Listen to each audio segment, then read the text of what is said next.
suppose I first wanted to be an actor. It was more of a performer. I think the word performer is the word we're going to use here. I was always really into, drama. I was also really into sport. And I think those are both have performance elements inside of them. As sort of time went on, I found myself loving more and more doing the school play and, doing all of that. And then,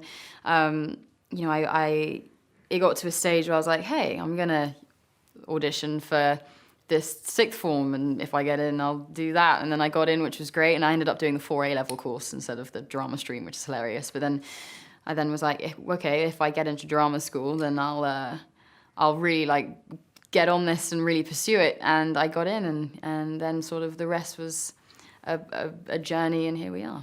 Professional training was definitely it's definitely a choice. I think it's not a prerequisite, I don't think.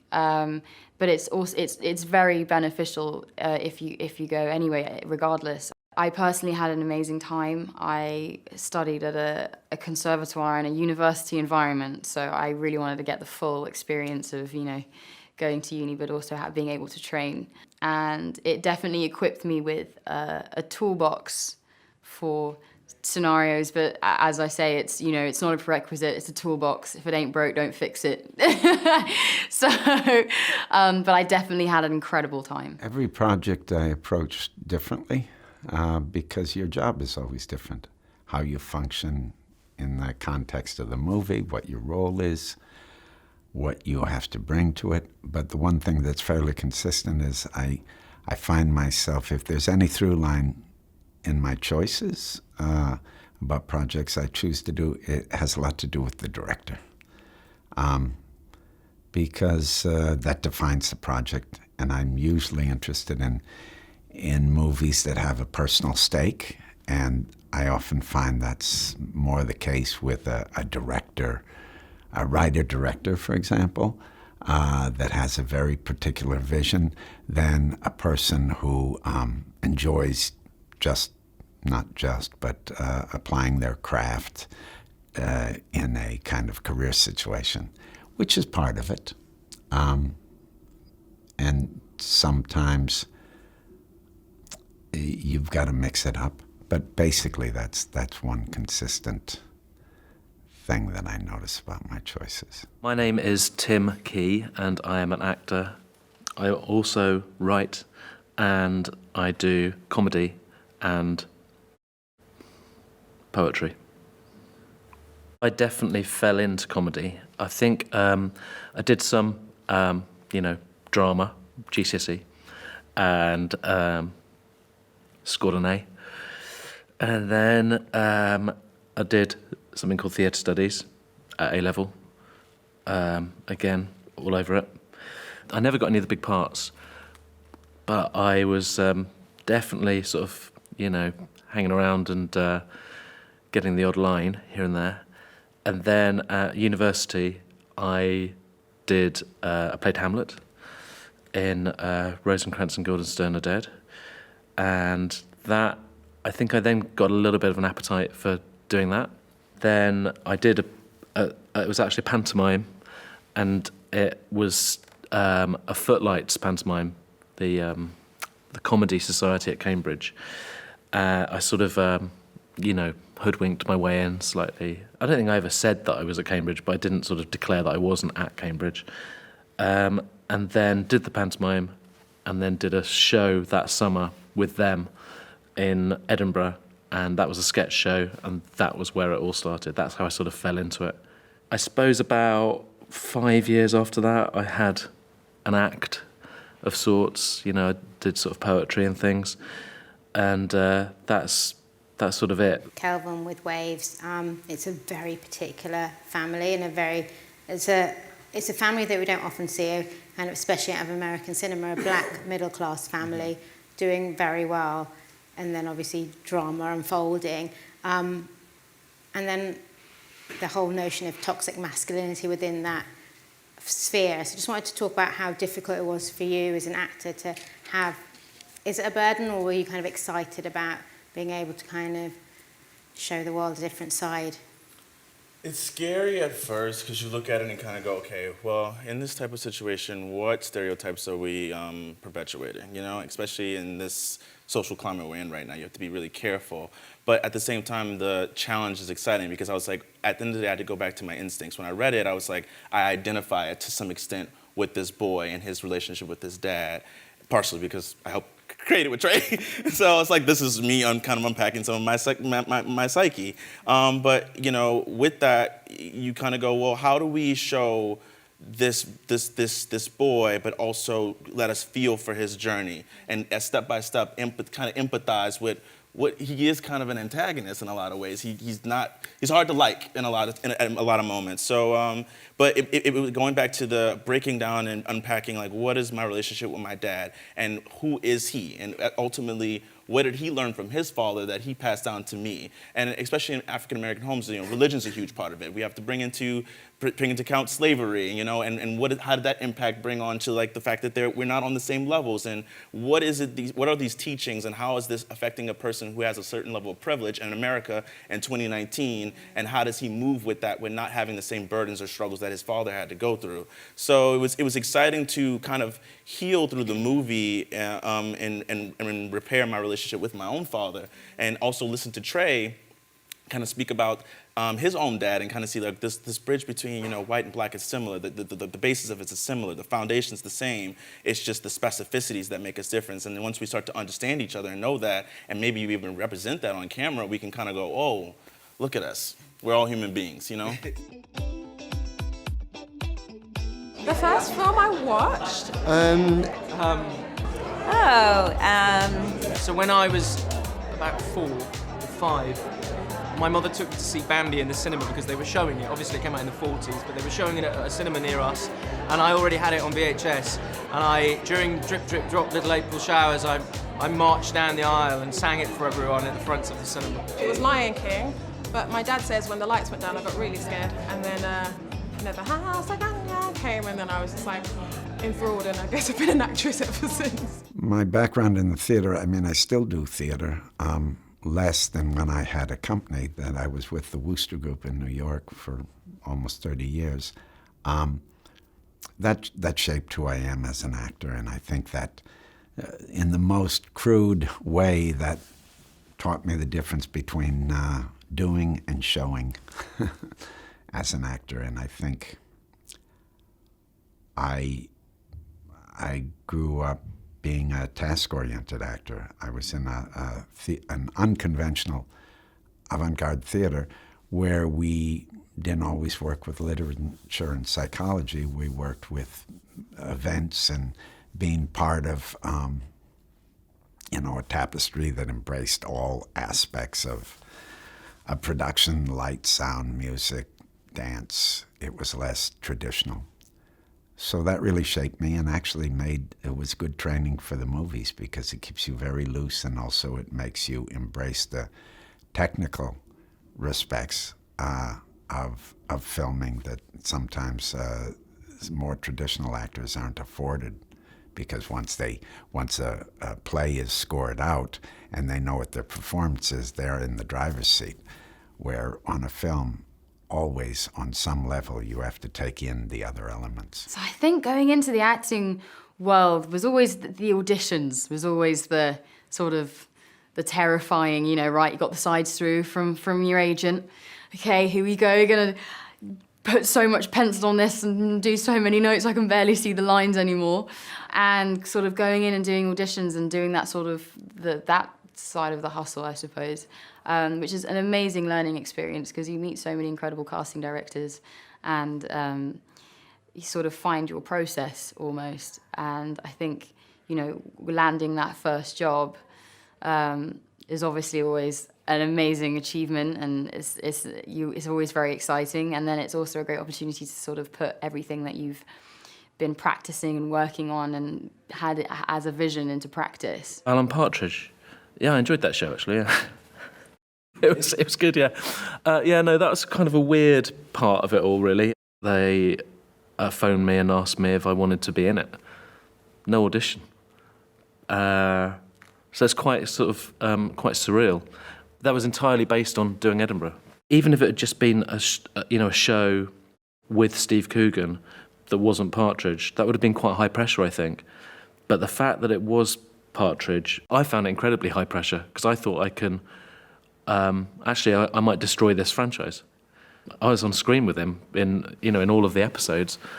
It felt like an almost overwhelming problem. It was very exciting, but you just don't want to get it wrong. Certainly the way I viewed it then was that it was sort of slightly beyond my pay grade to do anything additional to what was in these scripts. I mean, the scripts were really, really good. But Steve would obviously be constantly trying different things and stuff like that. But I felt it was very much my role to just be the person, sort of the man on the ground, trying to help the Alan Partridge creation come to life. There's just 2 fixed cameras, so it means you can, play around a little bit, and he definitely did. I think maybe later on I started to be a bit more free as well, and certainly in the series, this time, I felt like my bits with Steve were really very enjoyable to do. Blue story, Michael, kind of getting that script. Were you attracted to the role straight away, or? Actually, I really was, but initially it wasn't something I was going to do because it's kind of in the same world as Top Boy, so it was something that I was kind of shaky about. But then, once I got the script, I really loved it, and I knew that there was so much room to play because obviously he was a lot younger than Jamie, my character on Top Boy. So I just thought, this is something I really want to do. So when I went into the room with Ratman, the director, he was just like, obviously he's from the world, first of all, that we're representing, and also he directed it, and he just done Shiro's Story, which went like very big. So I was thinking, you know what, this is gonna be huge, and it's my first film, like this is gonna be good. And I knew how authentic it would be, so yeah, man, I was just very much drawn to it. I knew I was gonna have fun with it, and yeah, that's what we done. Did he let you play with the script and play with language and have elements of improv in it that kind of made it more authentic, again, like the teenage experience? Yeah, I mean, Marco, for me, especially the younger Marco, it was like me in school, so that was what I wanted to create. I wanted to make it as authentic as possible because I know, obviously, a lot of Americans wouldn't see that demographic before, so if they ever get the chance to see it, I want it to be as real to the world as possible, so that's what we really wanted to communicate. It was called Darby O'Gill and the Little People, and it was about this leprechaun man who used to, there was like a banshee, and I think the first early memory I had was, I think I was way too young to see it, but I went to see Love Actually. I remember being completely terrified and crying my eyes out. I remember I watched this movie called Imitation of Life. It was from like the 50s. I used to go to the Saturday morning matinees and watch the serials and Flash Gordon and the Durango Kid, things like that. Look, inside of us are all characters, I think. We're all capable of all behavior. So one of the pleasures of playing a character is to take on a different point of view, to take on different thoughts, take on different habits, and which by its very nature challenges yours, your identity, but also plays around with certain kind of societal moral judgments. And sometimes you can, if you really invest in those characters, not to explain away psychologically why they do what they do. I think that's not so interesting, but really because then you're kind of demonstrating something you're trying to, it's less mysterious, less interesting. I think it's more interesting to take on a different set of thinking and believe in that. So basically, whether you're playing a sweet person like Bobby in the Florida Project, when I was playing him, I didn't know he was a sweet guy. I was just trying to be a good hotel manager.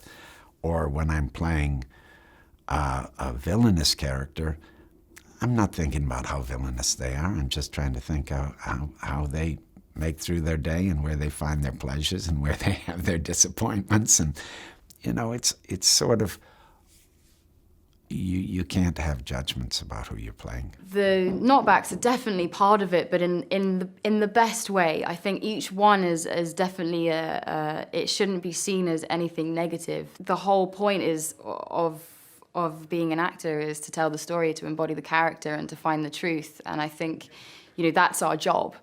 And it's almost as if booking the job is sort of the bonus. That's the part where it's like, oh, hey, I get to do this for a little bit longer now. So I think each opportunity to go into any audition room is always, is any time you just get to practice your craft, which is fantastic. And it definitely builds your resilience. And you realize that there are so many factors which just aren't dependent on you. It's almost freeing when you start looking at it that way, and you can go into these rooms and just be like, hey, this is what I have to offer. This is the character that I've, my vision of the character, and let's play, which is great. I think you have to work quite hard. I think you have to just make stuff. However it happened, I don't know, but I ended up as being someone who went to Edinburgh a lot, and so did a lot of shows. Particularly with the solo shows, it's it's incredibly daunting, and you want to pull out of Edinburgh, and you don't enjoy things like May and June and July because you think that you're about to be exposed as a fraud in Edinburgh. But I don't think it's very easy to put that amount of time and energy and go through that amount of stress and anxiety dreams if you don't enjoy it. You can have an end game if you want, but really it's just like having your eye on the next project and making it as good as you can. Going between TV and the films you were in, I know that Kaitlyn, I believe there was only a week between you doing Booksmart and Unbelievable, is that correct? Yeah. Very short amount of time, yes. I don't know how many people have had a chance to watch Unbelievable, but it's based on the true story of a serial rapist in the US, and kind of you play kind of one of the victims. Going from something to Booksmart, then something so intense like that, how do you kind of, in terms of mental health and resilience and those things, how do you kind of go from project to project like that? Yeah, I actually don't know. I don't know. I've realized that sometimes there is no formula for that kind of thing. There's no set plan that you can, or a checklist that you can go by. You really just kind of have to take it day by day and just go for it. But yeah, on my last week of filming Booksmart, I actually was getting to a point where I'm so excited that Booksmart is made and it's so fun and everything's happy, and then I got to this point where I'm like, oh, I have no more work for the rest of this year. It's this classic actor panic.